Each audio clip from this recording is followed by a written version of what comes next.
Panoorin mo muna itong video na to before ka mag-book ng call sa akin. Natulungan ko itong company nito na mag-grow yung sales nila in just a matter of 3 months from 14,000 pesos to 500,000 pesos gross sales. Ngayon, ipapakita ko sa iyo yung exact case study na ginawa ko para makita mo kung paano ko na-scale yung campaigns nila even if break-even yung ROAS nila. Makikita mo dito na nag-collaborate kami nung month of March. Nung panahon na yon, sila pa yung nagra-run ng campaigns. And makikita mo dito sa Ads Manager na marami silang ad set errors. Ibig sabihin, nare-reject yung ads nila at hindi sila makapag-push through doon sa kanilang campaigns or hindi sila maka-scale kasi nga merong mga non-ad compliant keywords ang nilalagay nila doon sa ads nila kasi beauty products itong company na to. And then if you put a keywords na hindi approved ni Facebook, the likelihood or yung chance na ma-reject yung ads ninyo is malaki kasi nga you cannot speak a specific keywords doon sa ad copy mo against doon sa advertising guidelines ni Facebook. Now, itong mga ad set errors na to, nilagyan ko na lang ng do not use para at least hindi na gamitin or hindi na magamit moving forward. So makikita mo dito doon sa case study na itong pinapakita ko sa iyo, March kami nag-collaborate. So nilagay ko lang dito 0 and then hinawakan ko yung account nila itong month of April of this year. So nag-spend kami ng 2,624 pesos sa ads.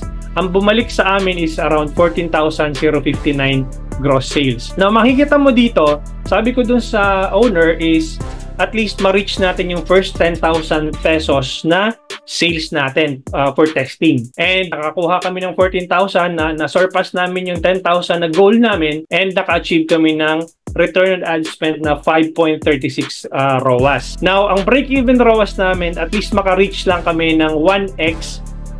Okay na kami para at least in order for us to be able to acquire new customers. Okay? So, ang break-even ROAS namin is 1x. Now, mapapansin mo dito, the following month, binomba ko na yung ads nila. Nag-spend na kami ng 67,000 pesos and ang bumalik sa amin gross sales is 119,000 pesos. Sabi ko sa kanila, ma-reach natin yung first 100,000 gross sales natin. And na-reach naman namin on the second month.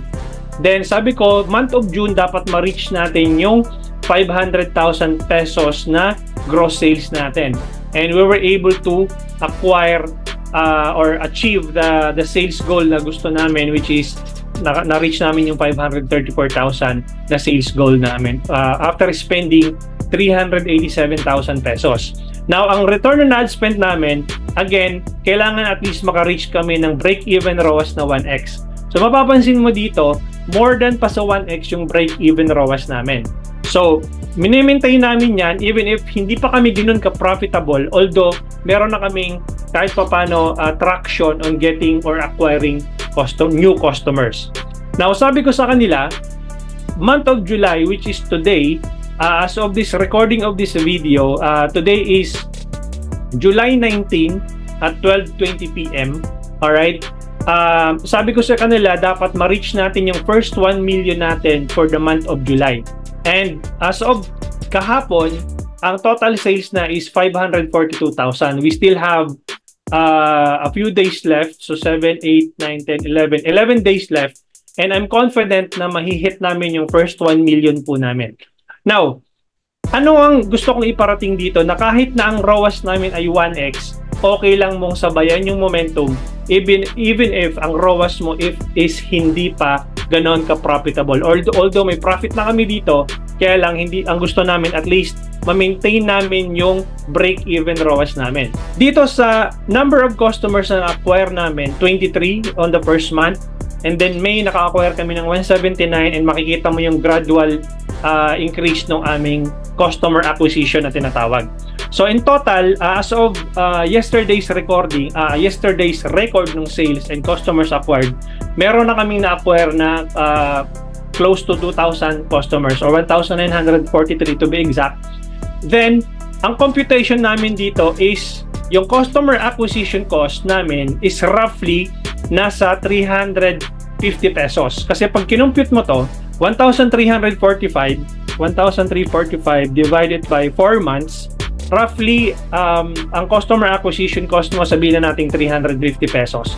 So, in-average ko na lang siya, ni-round off ko na 350 pesos ang customer acquisition cost, and per customer, ang average order value nila is roughly 600 pesos. Paano ko nakuha yung customer acquisition cost? Total ad spent divided by number of customers acquired, and that will be our customer acquisition cost or yung tinatawag na CAC. Paano ko nakuha yung average order value? Basically, total gross sales divided by number of customers acquired, yun po yung aming average order value per customer na na-acquire namin during that month. Ngayon, kung ititingnan mo siya, ang average order value namin is 600 pesos per customer. Now, if you were to calculate this one, 23 customers with an average order value of 600 pesos, meron kang expected lifetime value ng customer na yon na nagkakahalaga ng 14,000 pesos. And so on for this one, 179 customers ang na-acquire namin, and then may expected lifetime value ka na 119,000 for 179 customers. Bakit? Kasi meron tayong tinatawag na recurring purchases. Ibig sabihin, itong product na to, kapag naubos na ni customer yung kanilang nabili na isang set ng produkto nung rejuvenating set, chances are bibili sila ulit kasi naubos na yung kanilang ginagamit sa kanilang daily routine. Alright, so dahil may recurring purchases, again, ang expected lifetime value namin doon sa customers na na-acquire namin is this much. Depende doon sa number of customers acquired. Now, dahil meron kaming total number of customers na 1,943